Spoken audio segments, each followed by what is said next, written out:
Cyber ફ્રોડના એક વિશાળ કૌભાંડમાં ઉધના એસઆઈટીની ટીમને વધુ એક મોટી સફળતા મળી છે. આરોપીઓએ પૂર્વાયોજિત ગુનાહિત કાવતરા હેઠળ સામાન્ય નાગરિકોને નોકરી અને પૈસાની લાલચ આપીને તેમના પાન કાર્ડ, આધાર કાર્ડ સહિતના દસ્તાવેજો મેળવીને તેમના નામે કરંટ બેંક એકાઉન્ટ ખોલાવ્યા હતા.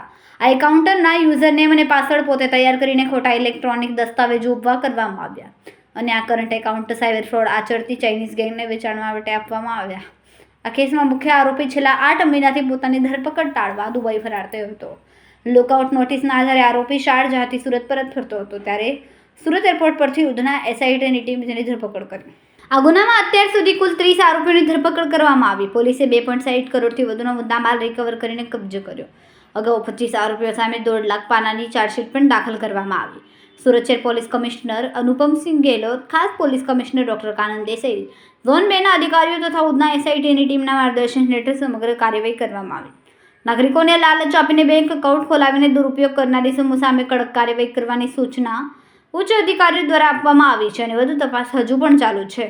ઓકે મેડમ, 1550 કરોડના સાયબર ફ્રોડમાં આરોપીની ધરપકડ થઈ છે. કોણ છે આરોપી? ક્યાંથી ઉધના પોલીસ સ્ટેશનમાં સાયબર ફ્રોડની એક ફરિયાદ દાખલ થયેલી હતી. 1550 કરોડનું જે ફ્રોડ થયેલું હતું, જેમાં જે મેઇન આરોપી છે એ જે કિરાત જાદવાણી, એની બહેન છે વૃદ્ધા જાદવાણી, અને બીજો એની સાથેનો એક સાથીદાર છે જેનું નામ છે દિવ્યેશ જીતેન્દ્રભાઈ ચક્રાણી, જેની ઉંમર 26 વર્ષ છે. અને કિરાત જાદવાણી જે મેઇન આરોપી છે એ અને આ જે દિવ્યેશ છે એ બંને જણા પહેલાં ટેક્સટાઇલનું પાર્ટનરશિપમાં બિઝનેસ કરતા હતા, જેમાં એને ખોટ ગઈ અને પછી એણે આખી સાયબર ફ્રોડની લાઈન કિરાત જાદવાણી શોધી.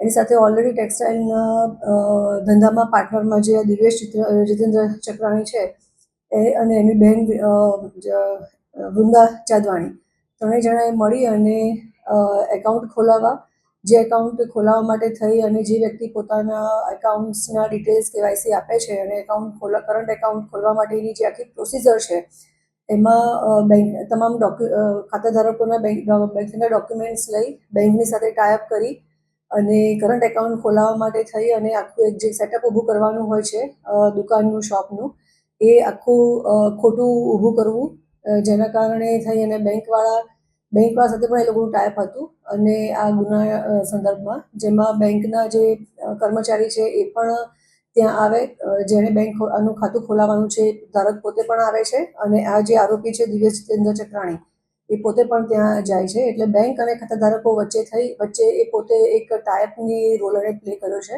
જેમાં કોઈ જ દુકાન ખોલાવેલી હોય નહીં, પરંતુ એવું ખોટું સેટઅપ દુકાન છે એવું ખોટું સેટઅપ ઊભું કરી અને ખોટા કરંટ એકાઉન્ટ્સ ઊભા કરવામાં અને પૈસા ટ્રાન્સફર કરવામાં એનો મેઇન રોલ છે આ દિવ્યેશ જીતેન્દ્રભાઈ ચક્રાણીનો, જે આ ગુનો દાખલ થયા પછી દુબઈ શારજહાં ભાગી ગયો હતો. એના વિરુદ્ધમાં લુકઆઉટ નોટિસ જાહેર થયેલી હતી અને ગઈકાલે એ જ્યારે સુરત એરપોર્ટ ઉપર ઉતર્યો ત્યારે લુકઆઉટ નોટિસના આધારે અમે એને એરેસ્ટ કર્યો છે અને આગળની ઇન્વેસ્ટિગેશન અમારું અને પ્રાઇમરી એનું ઇન્ટ્રોગેશન અત્યારે અમારું ચાલી રહ્યું છે.